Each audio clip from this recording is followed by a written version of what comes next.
गरुडगमन तव चरणकमलमिह मनसि लसतु मम नित्यम्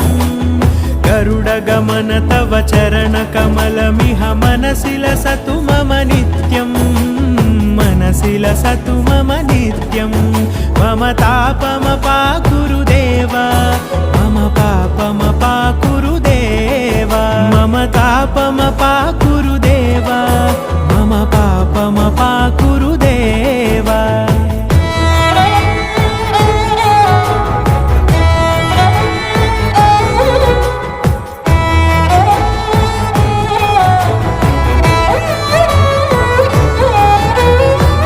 जनयन विधि नमुचिहरण मुख विबुध विनुत पद पद्मा